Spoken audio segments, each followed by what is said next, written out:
Was there an Adam? Was there an Eve? Or did we evolve from what we conceived? Either way, we got what we needed when the sun shone down on the Garden of Eden. Don't you know we're gonna have a Solartopia, Solartopia, Solartopia. Don't you know we're gonna have a Solartopia all over God's green. Hey everybody, that was Dar Williams singing with the fantastic Pete Seeger, the legendary Pete Seeger, and David Burns, who wrote the words to that song, except for Solartopia, which I wrote. We are back again with our 26th Grassroots Emergency Election Protection call. We have a full hour of incredible, brilliant activists who are now focused, of course, on the 2 Senate seats in Georgia. We've got Reverend DURLEY from the Atlanta NAACP, along with Ray McClendon, and people that are really making a difference. This gets to the nitty-gritty of how our elections are conducted and protected. Take a listen, join in. You will learn a tremendous amount about the most important election that we have faced in many, many years. Thanks for joining us, and take a listen, and we will be back again next week at Solartopia. Thanks. Hi, everybody. This is Harvey Sluggo Wasserman back for the 26th Zoom call of the Grassroots Election Protection Emergency Coalition. We are going to be focused for the whole top of the hour as far as it goes on Georgia and what's happening in Georgia and what we need to have happen in Georgia, which is a fair and clean election. I want to turn it over to my co-convener, Joel Siegel. We are fortunate to have Joel as our co-convener. He had more than a decade as the chief aide to John Conyers in the Congress. He is a primary pusher and creator of the Affordable Care Act. He has been a totally powerful and important figure in grassroots politics, as well as congressional politics, for a long, long time. He's in North Carolina. We did a lot of work in North Carolina, and I will say, and we can come back to this later, had it not been for the sexting capabilities of the guy who ran for Senate for the Democrats in North Carolina, we would not be in the fix we're in now. But there couldn't be a better guy to help convene these calls and to help lead our attempts to protect the election in Georgia. We are nonpartisan. We are about a protected election, about paper ballots and digital scanning machines and all the great, and registration rolls and all the great things that make for a democratic small d election. And Joel Siegel has been right at the cutting edge of that for a good 20 years. I will point out that in 2004, after the election there, the bitterly contested election, it was Joel Siegel who got John Conyers to convene the Congress's first hearings on the protection of our elections.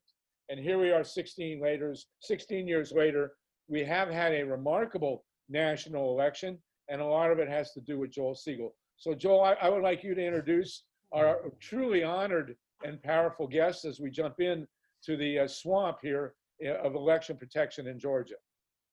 Thank you for that beautiful introduction. You're the James Brown, the godfather of election protection. So thank you, Harvey. Reverend Woodbury, what time do you have to leave us? Because I want to respect Gerald's time and your time. Oh, you're on mute there, Leo. Leo, can you hear me? Unmute, Reverend. Yeah, you got to unmute. Unmute Reverend Woodbury. Go ahead and introduce him and Mr. Durley, and we'll get Sure. rolling. Yeah, I have some flexibility, Joe. Okay, because I don't want to lose you, because last time you had to go because you're trying to feed an entire state of South Carolina with turkeys and food that because of COVID-19. But first of all, it's an honor to be with everyone. I want to thank everyone for the last 6 months.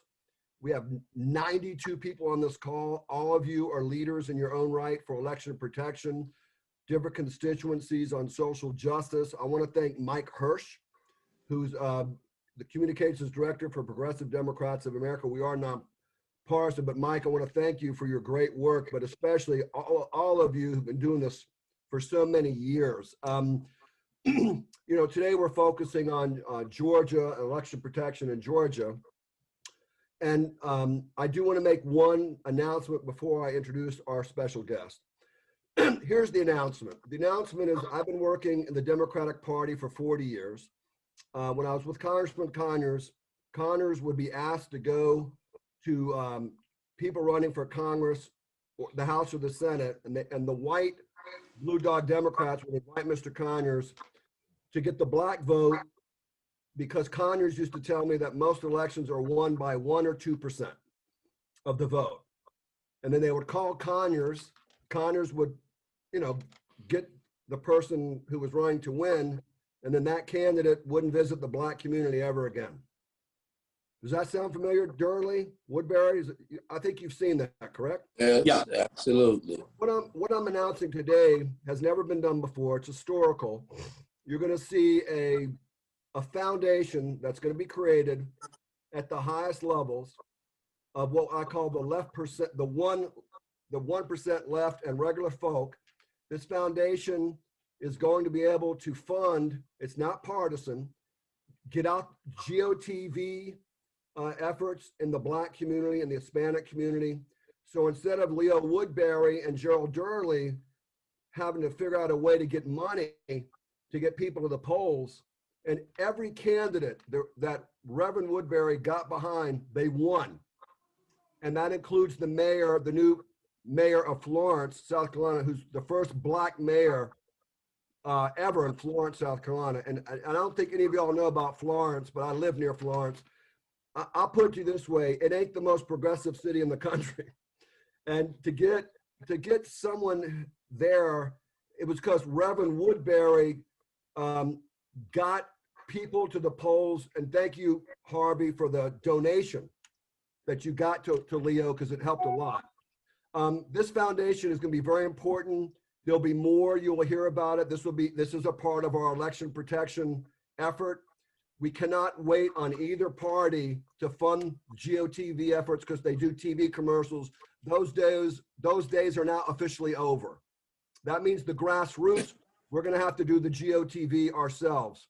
So I just want to tell you, this is an historical moment. I'm glad I got to announce it. This was not my idea. This idea came from my conversations with Reverend Woodbury and Reverend DURLEY. I'm only acting as a messenger, but this is not my idea. Let me introduce first Reverend DURLEY. Reverend DURLEY is the former senior lieutenant for Martin Luther King. He worked side by side with Dr. King, with Reverend Abernathy, with Andrew Young, Hosea Williams. He is part of the civil rights history of our nation. He is one of the leading environmental justice and climate action leaders, not only in America, but in the world.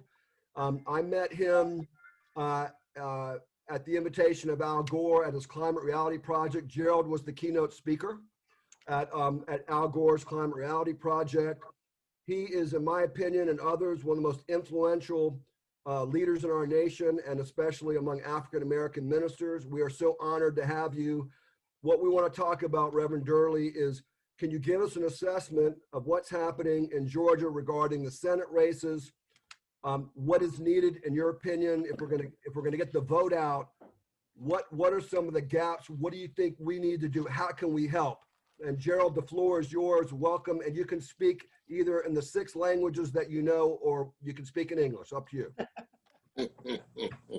Bonjour, monsieur, madame. Ce soir, je parle avec les personnes qui parlent français avec moi. C'est quelquefois, c'est très difficile de trouver les personnes qui parlent avec moi dans les États-Unis. In other words, how y'all doing this evening? Muy bien. First of all, let me thank Harvey and Joel for the opportunity to be on with so many of you across the country. Whoever would have thought that we would, from Georgia, would be talking about playing a pivotal role in resurrecting democracy in this nation. I never thought that when I got involved with this particular effort in 1960 is when I started in Nashville, Tennessee. And now 60 years later, we're at a very pivotal point in our changing of a nation that's ready now to finally become a nation for all of its people, black and white and gay and straight and all of those who are concerned about brothers and sisters. And I'm certainly honored to be on the call tonight with my good friend, Reverend Leo Woodbury. I'm thankful that also joining me on the call is Ray McClendon, who is one of the key organizers here in Atlanta with the NAACP. And as you know, I started not only with Dr. King, but was there with Barack Obama in 2007 and 2008.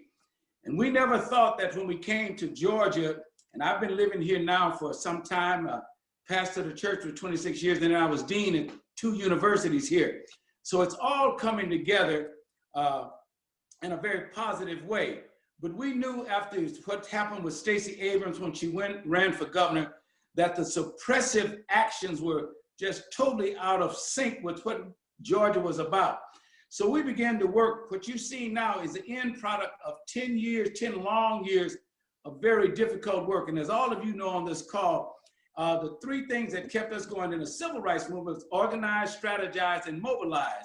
And 2 of the things that were strong upon organizing, mobilizing, and strategizing was that we had to understand that what were we willing to sacrifice and what we're willing to risk. And like most of you who've been in organizations a long time, you've got to be willing to sacrifice. So this started a long time ago, looking at the 159 counties. What were the demographics? What was the role that many of the African Americans played? And as the Latino community came in, and then also some of the whites that would be always there working along on various issues. I spent a lot of time with the environmental community because they were much more progressive in some of the things that they were doing. So right now, a lot of people are very shocked and surprised, and we're not, because it came with a lot of work of looking at the demographics, looking at the numbers, and then working with people. So when it came down to just the senatorial races, they had 20 people in the races. Many of you were following. We had Perdue as a senator, and also Johnny Isaacson was a senator. He stepped down because of illness, and the governor put in a lady named Kelly Loeffler to be in that spot. So when it came to this senatorial race now, Perdue's seat he was up for running for re-election, and also the lady who the governor had put in named Kelly Loeffler. Now in that race, he put her in there, but she had to run for the seat. Now we've got 2 candidates that are there running against these 2 persons. But it was in one of the sides, it was on the side with Kelly Loeffler, there were 20 people in this entire category. And if you won in Georgia, you can win with 50% plus 1 vote. They put that in there some time ago. So she did not get that. And a man named Raphael Warnock, who's the pastor of Ebenezer Baptist Church, got in there, and he actually won with 33 or 32 or 3%. And then there was Loeffler, who was appointed by the governor.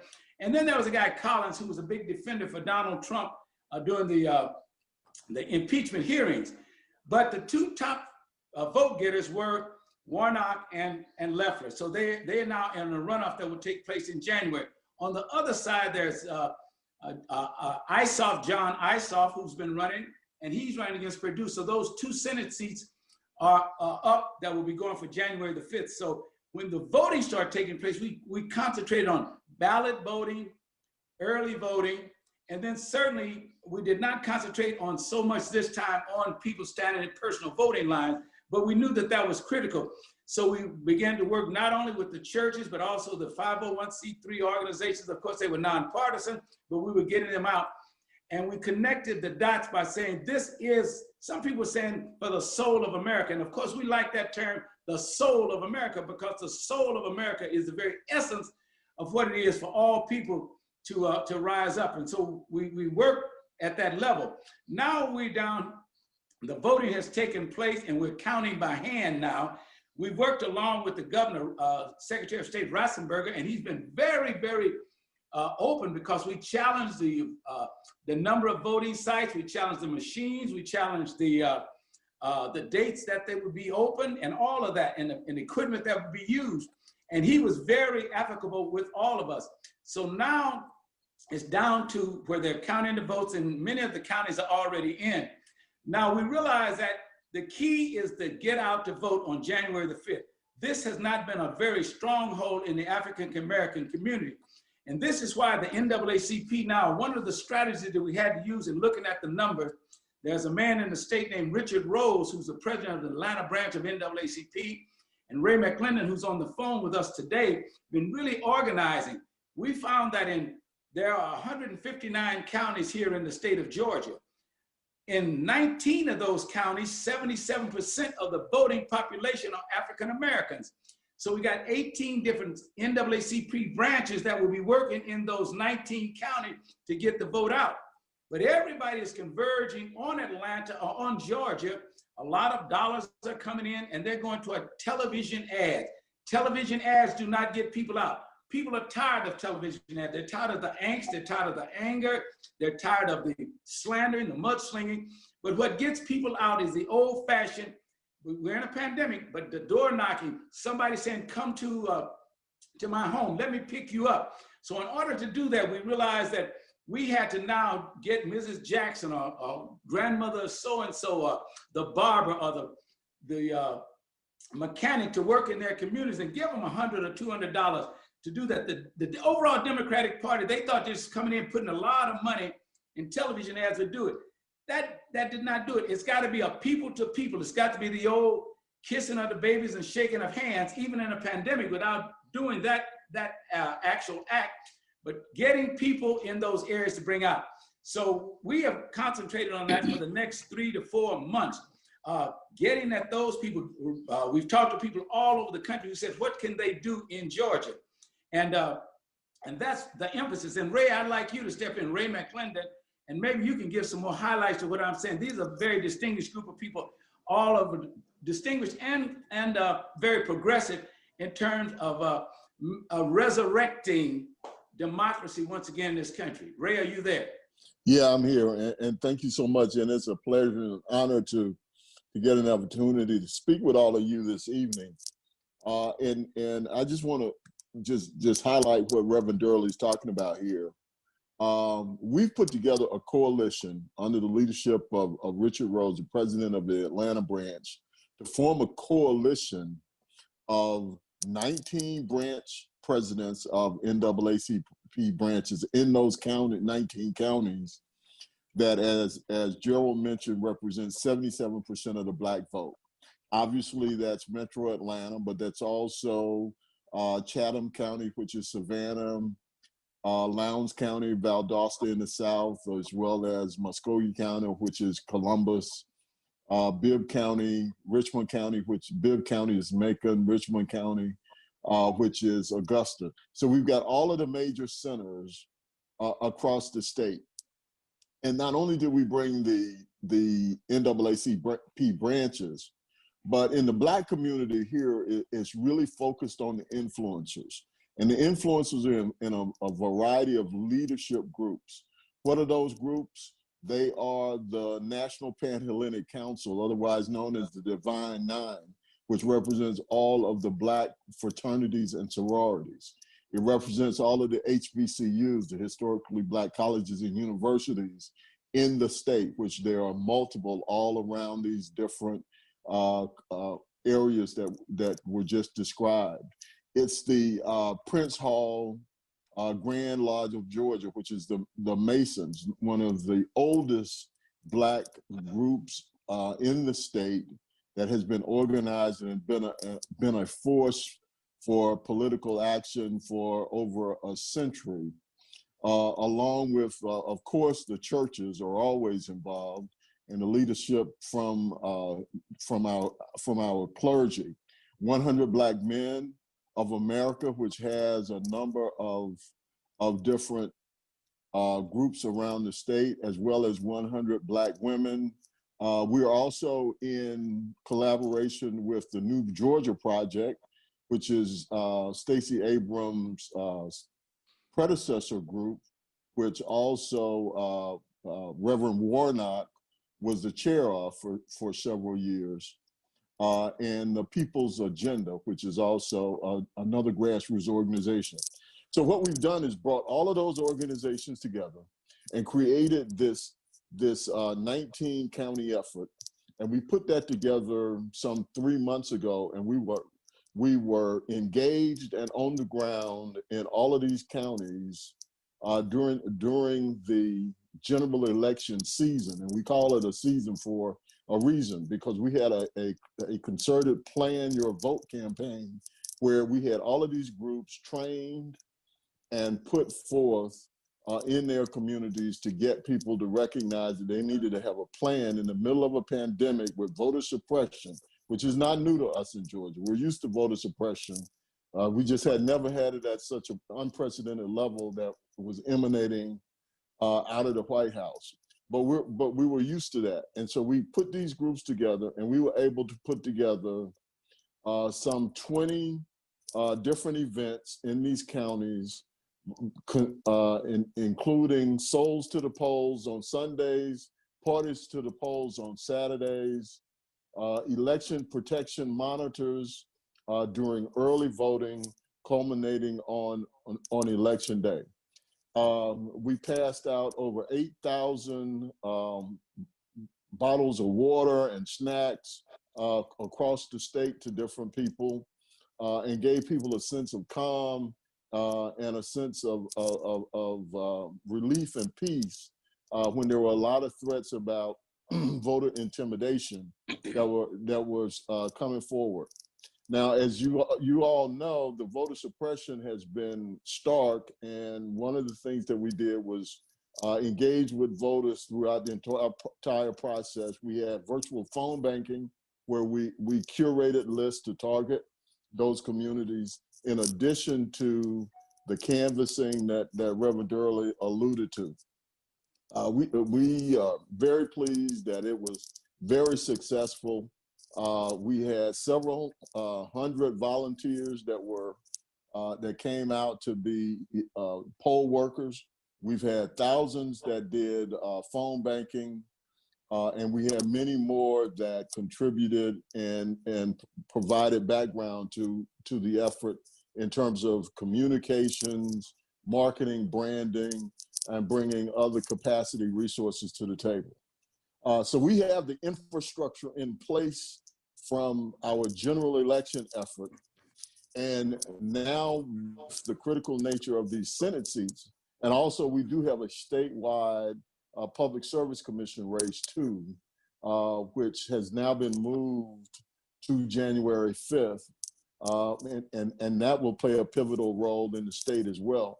But the Senate races are the crown jewels. We have the teams that are energized and ready to go. And what we have simply been saying is that the job, we had a great phase in the general election, but the job is not finished. And we have the people ready to move. We have the infrastructure. The ground game is ready. We need the resources in order to be able to implement this at the same level that we were able to in the general election. Early voting starts. Right now we're in registration phase and getting people voter registration, and also informing the voters that they need to be requesting their absentee ballots right now. We go into early voting on December the 14th, which runs through Friday, January the 1st. So we'll have a concerted wave of campaigns that are associated with early voting and voter registration in those different counties. We already had voter registration drives this past weekend in Walmart shopping center parking lots across those counties this past weekend. That was very successful. We will continue to do that through the 7th. We will start our phone banking in earnest by the end of this week. The reason we're starting a little bit late is because we want to curate the lists from who voted, who didn't vote, high propensity, moderate propensity voters, and we will be able to send out curated lists all across the country so that we can get folks to volunteer to provide phone banking. They'll also be doing canvassing as well. The canvassing that we're looking to do will be with the pandemic in mind. But in our communities, we know we got to be visible. We got to get out and meet with the people. But the great thing is with our coalition, we have people who will be recognized in these local communities and will be able to influence people to get out the vote. As you know, in a runoff, it's all about turning out your people. This is not about ads. This is not about TV or radio. This is about making sure that your folks get back to the polls.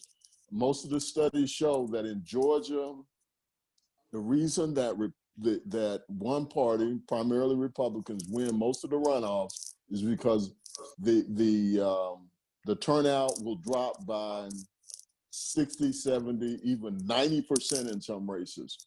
So it's all a matter of, did you get your folks back to the polls? That's what we intend to do, especially with the Black community. One final thing, the reason we feel confident that if we just get our people out, we can win, is that Donald Trump won the vote in 2016 by 211,000 votes. In 2018, Stacey Abrams lost to Kemp even after major voter purges by only 55,000 votes. Then, of course, we know that right now, Joe Biden and Kamala Harris are ahead by 14,000 votes. So that shows you the trend. So we know this can be done, but it's going to take a Herculean effort to get our folks back out to the polls, and the Black vote is a critical part of the turnout strategy. Thank you, Ray. Now I know there are a lot of questions, and to give them the time constraint. So, Joe, you want to kind of coordinate the questions? I've seen a few come across that people are urging. And then we can tell you how you can really help. First of all, Brother Ray, that was an outstanding elucidation of what's happening in Georgia. So I have, I'm going to ask a question, and I'm going to ask Harvey to ask a question, then we'll open it up. We don't have a lot of time because we have other very important guests. But do you want Reverend Woodbury to say a word or two before we proceed with questions? Yeah, sure. Reverend Woodbury. Let me introduce Reverend Woodbury. Reverend Woodbury is one of the leading African-American ministers in our nation, whether it's civil rights, social justice, climate action, works very closely with, interestingly enough, Al Gore. I met him at the White House with a meeting with the Obama administration on climate change. He single-handedly chased the Klan out of South Carolina, which I think is kind of a phenomenal achievement. Tell the truth now. Come on, single-handed the Klan? I single-handed, and they just went undercover. They're still here. Well, I mean, most people can't say, they tried to kill me. I didn't chase them out of North Carolina. So what you did is amazing. Vice chair of the Justice Action Mobilization Network. Reverend DURLEY is an honorary chair. And what just happened is Leo got behind a slate. Was it 5 African-American candidates, Leo, or more? It was 16 total in the county. I think I messed up on that one. And all the people that his organization got behind won, which is an amazing thing. And he's really a mentor to so many of us who work in election protection. Can you tell us what was the secret to the victories? Can you tell us about the All Souls to the polls, the importance of the Black church and getting into the grassroots in order to maximize voter participation, which was out the roof? So the floor is yours. Okay, thank you, Joel and Harvey, for this opportunity, and thank you to everyone who took time out of their busy schedules to join this call. So, a little background on Florence, South Carolina. It's the 4th largest metropolitan area in the state of South Carolina, and it's the regional seat for about 8 counties, meaning this is where people come to work, where they come to shop, for entertainment, all of those things. The population of African Americans is 45% within the city, and even lower than that countywide. So when our candidates, after the primary, when you looked at everyone who was running in Florence County, we had one white person, and that was Joe Biden. Everyone else was African American, from the person running for the sheriff down to the school board, and then on the Republican side of the ticket, everyone was white with the exception of one gentleman, and there were no female candidates whatsoever. And so we worked really hard at getting out the vote. Never worked on a campaign before, never did any work on getting out the vote, and so it was all new. And we did what we knew how to do, which is grassroots organizing. So we partnered with organizations in the state and a few out of state. And one of the first things we did was we put up 4 electronic billboards that had 4 screens on them, and then another one in another city, Lake City in the county, and another one in the neighboring county of Darlington. And so we placed these strategically in communities that were predominantly people of color in high traffic areas. So we did that, and then we also were doing what we call car caravans. So every weekend we would have cars that would literally ride all over the city, handing out flyers and stopping to talk with people along the way. And we would do that for 2.5 to 3 hours every Saturday, just riding one Saturday through the northern part of the city, the southern part, the eastern, the western. And we did this from March all the way up to the general election every week. And we're able to connect with a lot of people, putting flyers on car windshields, putting door hangers on doors, and especially targeting communities where people usually don't go, the housing projects and those places, and doing voter registration and signing up folks, getting applications for absentee ballots, going out in the community to the parks where people were playing basketball and those sorts of things. So really a grassroots effort. We also had folks who were doing phone banking. We did over 130,000 phone banking calls and 238,000 text messaging to cell phones. And so those were ongoing things that we were working on. We also were doing things on social media, posting things on a regular basis. We put together a video asking people to come out to vote with about 15 people, a 1-minute video, which we later on put on our local BET station, targeting shows that are frequently watched, like Assisted Living, Meet the Browns, Sisters. And then we also were fortunate enough in the general election to get some time for the hip hop caucus. And we were doing a lot of focusing on young people. And so that was incredible. We also had car magnets. We did our first Soul to the Poll on October 5th, when the first day for open voting. We had about 30 cars, and we had magnets that's. Oh, we lost you. Reverend Woodbury, you went mute. Can everybody hear me? Yeah.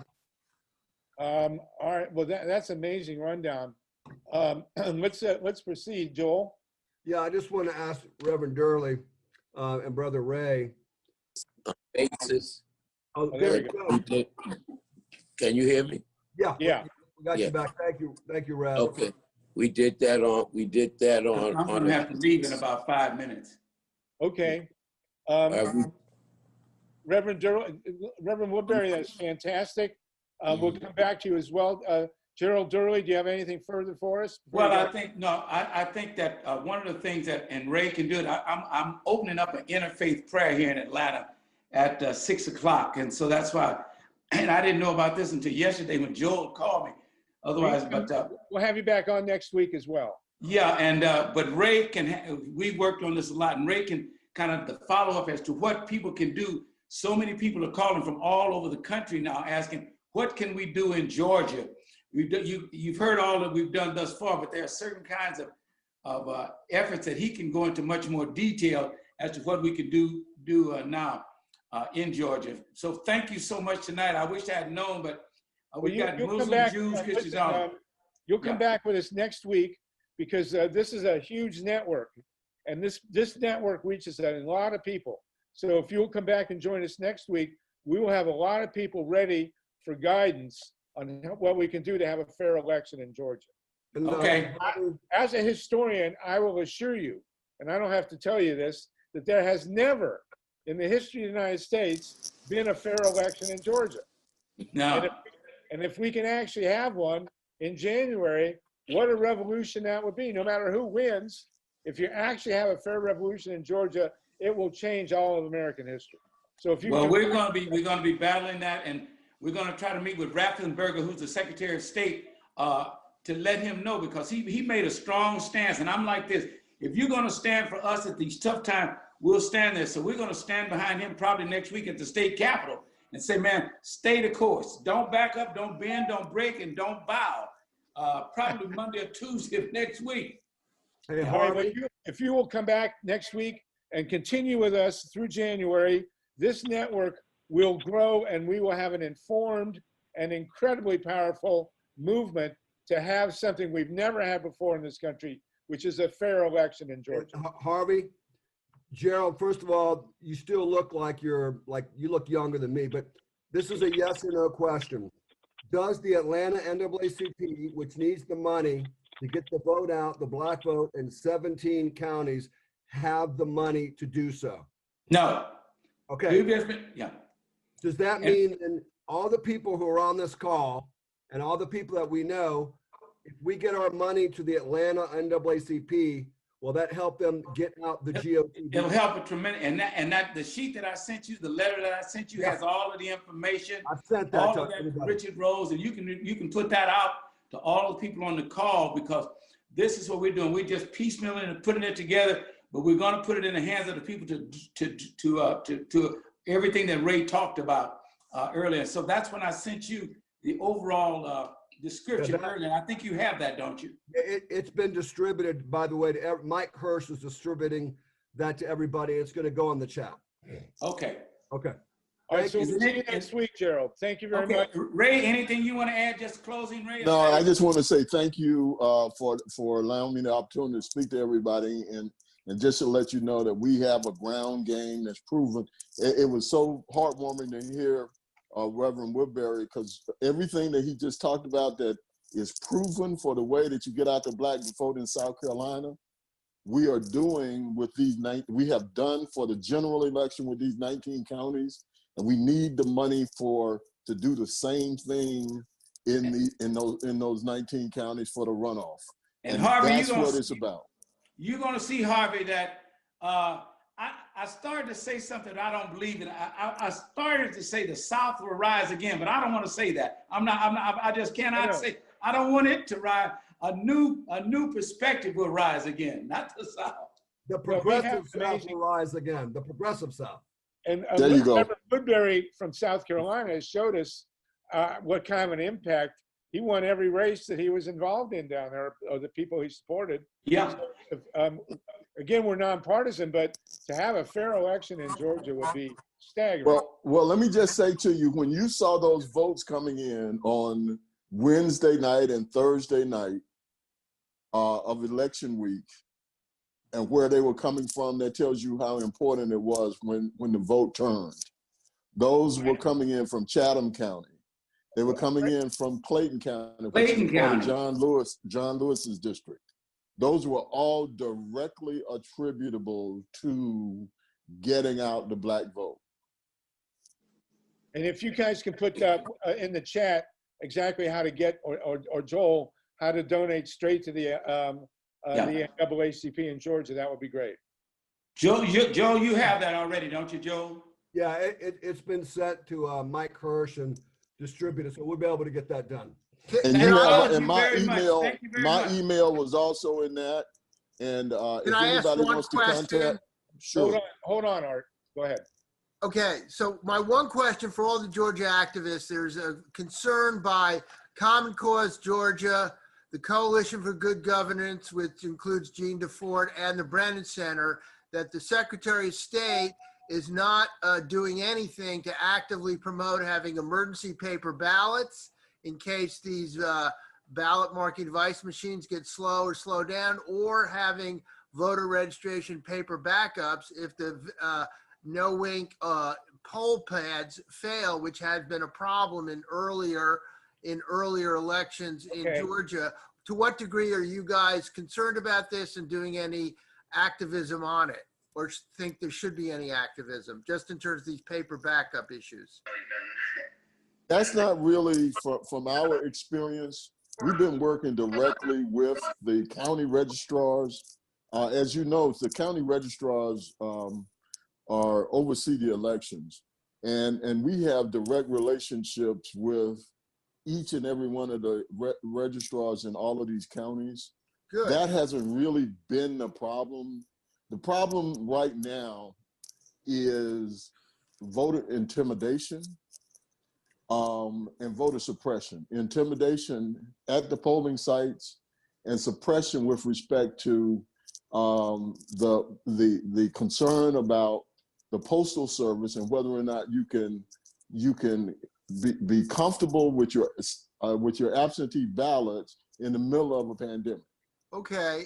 So we got to have a specific strategy. I would say those are much more concerning than any mechanical issue with respect to the actual machines. No, I'm not asking about the machines, which aren't going to change, but there is both a court order and state law requiring these kind of emergency backups, and it appears the Secretary of State and many counties are not very active providing the paper backup. That's all I was asking about. Is that being communicated to the county registrars that you guys deal with, or that's not really an issue from your point of view? We have, from our perspective, that really hasn't been an issue. Okay. Well, let me ask a simple question. How is the vote being? It's the complicated. It's the $64 million question. How is the vote being conducted for this special election? Is everybody in Georgia getting a paper ballot in the mail? No, that's not the way it works in Georgia. Okay, so the absentee ballot law in Georgia is you must request an absentee ballot. That is available now to request. The problem is, however, that first of all, you gotta request the application to apply for the ballot. Then you get the ballot in the mail. So the challenge now is you got such a tight window with USPS being a challenge that's where we really got to focus. So we got to educate the public on you should be requesting your ballot now, today. Whenever we talk to you, need to be doing it now because they start getting mailed out on November the 18th. Okay, when you get it in the mail, you should fill it out right away. And don't use the mail. You should go use a drop box. Well, is everybody, are all registered voters in Georgia receiving an application for a ballot? No, you have to request it. You have to go on it's a site, and we anybody that needs it, we can send a link out. It's ballot request. Well, you can put it in the chat. .com. How about people who don't send have that out? We'll send that out. But the point is, you request the ballot application. You fill out the application and then send that in, and then they will issue you an absentee ballot. And what about you can request online. You can request your absentee ballot online. Yeah, you can and request the elderly and disabled can request to permanently receive an absentee ballot as part of the process. Correct. What about people who don't have internet? You can request it on a mobile device. Well, Is there a pretty good distribution of ballot boxes around the state?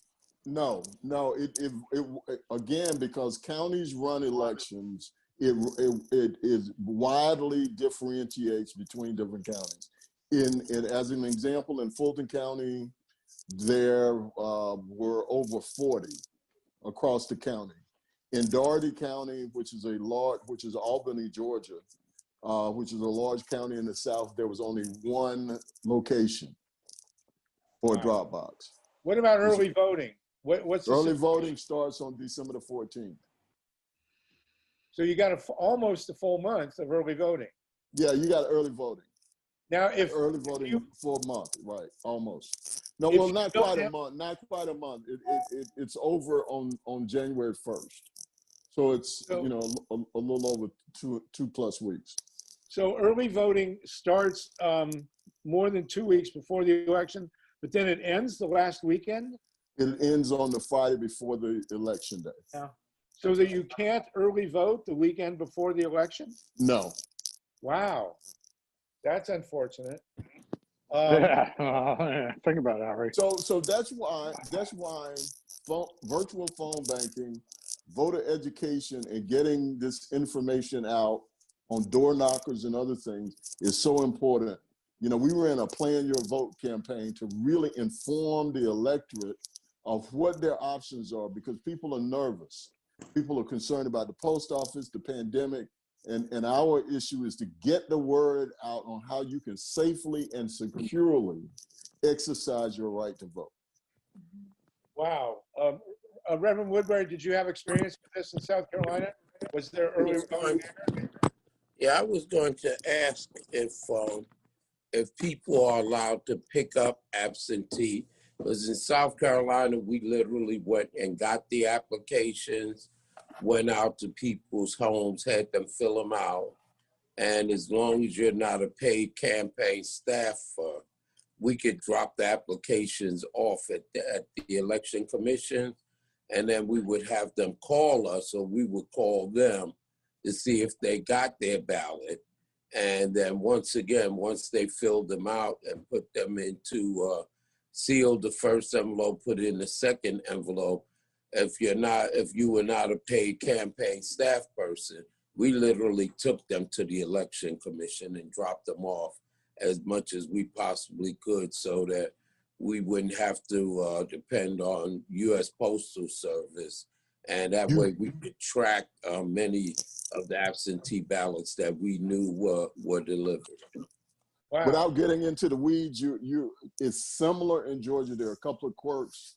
You have to be careful, a little bit more careful than that in Georgia, because only certain caretakers and relatives can actually deliver ballots. Right. Yeah, we had that, but we got it waived because of the pandemic. Right. Right. Yeah. So, but we can do workarounds on that. So the thrust of what you're saying can work in Georgia.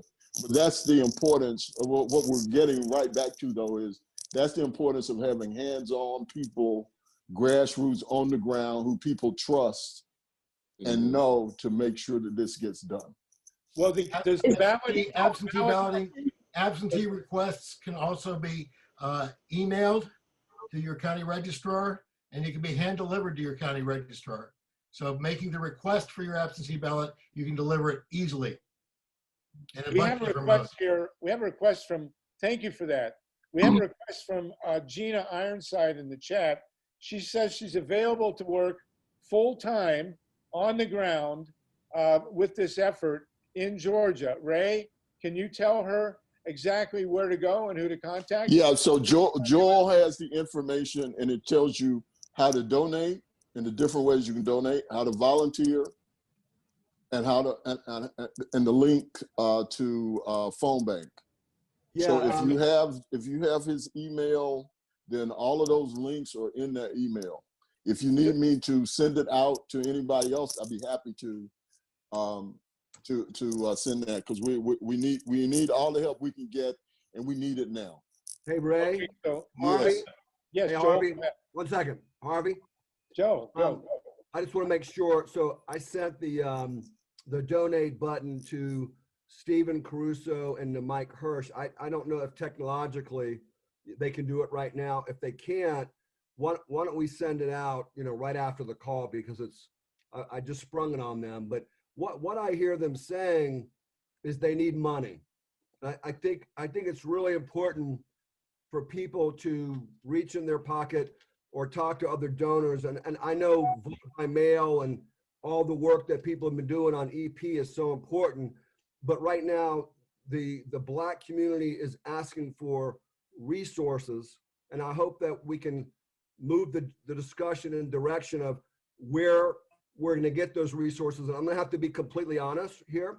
One of the reasons why a lot of, I'm saying this with all the love that I can muster, one of the reasons why a lot of activists in the Black community do not work closely with a lot of white activists is a lot of times white activists are a little bit tone deaf. I'm not saying that what we're talking about here is not incredibly important, but this really is the time, I think, to really listen to what they have said they need, and we need to respond to that and do it with intentional. So Joel, people are asking in the chat, you need to put in an address. If anybody wants to donate and they don't see it here, email me and I will figure it out. But the point of this call is not specifically to raise funds. I'm glad that this came up. Ray, stay with us, please. Leo, is there anything else you want to add before we get? I do want to get into the weeds in Georgia here. We need to know exactly what's happening with voter registration. Then we need to know how the election is being conducted. And we want to know how the votes are being counted. We have tremendous expertise on this call of these three pieces of the trifecta. And also, is it true that the counties themselves are really the core here and not the state Secretary of State's office?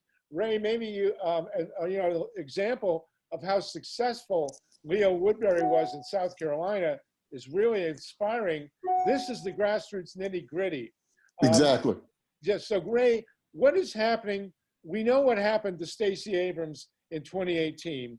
What is happening now with the voter register? And Joel, please put those addresses up where people can donate. They're looking for it. Hey, hey, Harvey. Yes. I'm a good lawyer, but I'm not good at technology. So I've sent Mike, Stephen, and you those addresses. But if they can do that, that'd be great. Okay, great. If you can't get it, write to me, folks, and I'll deal with it. Now, Ray, can you tell us, and everybody here on this call has been immersed in the weeds of voter registration one way or the other. How is voter registration being handled? We know there's a deadline.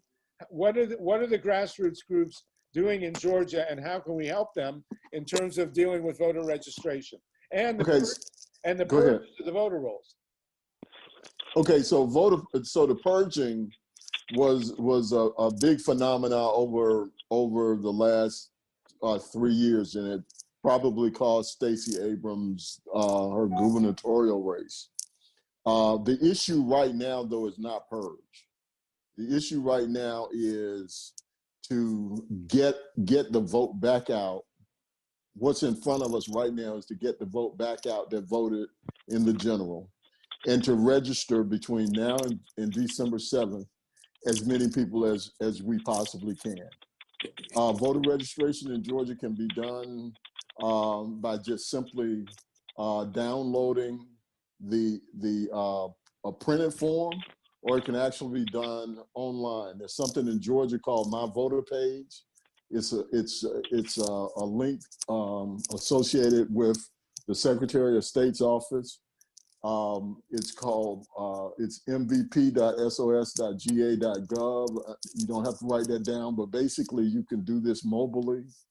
So you can get people to register to vote mobily through that site. That site is also, My Voter Page is also a site that allows you to check not only the status of your registration, but also the status of your ballot request and the status of whether or not your actual ballot has been issued and received and accepted. In Georgia, you had the opportunity to curate or to cure your any issues with any absentee ballot. So over the course of again, as I've mentioned several times, we have until December 7th. So we're focusing on registration for any young people.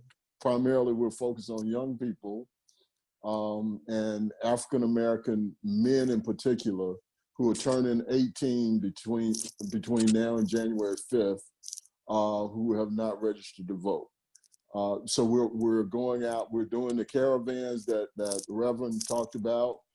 We're going through the various counties with, as an example, one of the reasons we need money, we need to rent music trucks to go through these neighborhoods and these caravans. It's almost like the old ice cream truck, only it's playing hip hop music and other popular music, and it's bringing out crowds. We're doing grilling on the weekends, hot dogs and hamburgers, and getting people out. And we'll be doing that next to the voting sites where there's early voting going on the weekends. So those are the kinds of things we will be doing that will need funding. So we're out now doing voter registration. We'll be doing that in earnest until the 7th, and then all attention will be on GOTV. I've got a question. There's someone to introduce you to, Ray. His name is Steve Rosenfeld. He's one of the great reporters on election protection, and he's currently in Atlanta. And if he calls you, take his call. Absolutely. Steve, do you want to ask? You wanted to ask a question? Yeah, Ray. Thank you very much. This has been very, very useful. This level of detail. I've heard concerns that it may not be the best advice to encourage people to vote absentee because of the process you just described. The timetable is tight, and it's better to focus on getting people registered, that information updated, and voting early in person. I'm just wondering if you have any thoughts on that. I absolutely totally agree. So here's the way we approach it. And I'm sorry, I didn't catch your name again. It's Stephen Rosenfeld. Okay, Stephen, here's the way we approach it. What we're telling people is you need to plan your vote. And that was our strategy in the general. Sure. So we give you the facts, and then you say, okay, what works for you? We're going to give you the facts, and we're going to give you the risks and associated. And we have PowerPoint presentations we do and fact sheets. And so what we'll say is, look, what works for you? If you want to do absentee ballot by mail, great, but you got to recognize if you don't get it by a date certain, you cannot wait and put it in the mail. You'll have to use a drop box. If you don't get it by that, and then if you still feel uncomfortable, you can still take that absentee ballot once you've decided that that's the way you want to go, and then you change your mind. You can still take that with you and early vote, and they'll just simply cancel that out, that absentee ballot out, and you're allowed to vote in person. Okay, so we're just trying to give people options now up front. But the further we get into December, your options are going to narrow down. As an example, the last week we said, okay, time out, guys. Nobody now needs to be looking to vote absentee. You've got to go to the polls and vote early. And I think we were very successful like that with that. So we give people the options. You decide what the level of risk is you are comfortable with.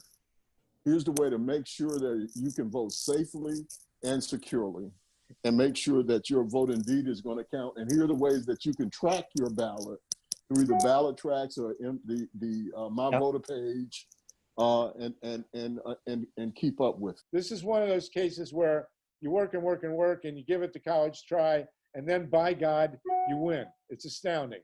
Okay? Thank you so much, everybody. We'll see you again next week. Bring all your friends. Anybody that wants to have an impact in Georgia, you will find out how to do it.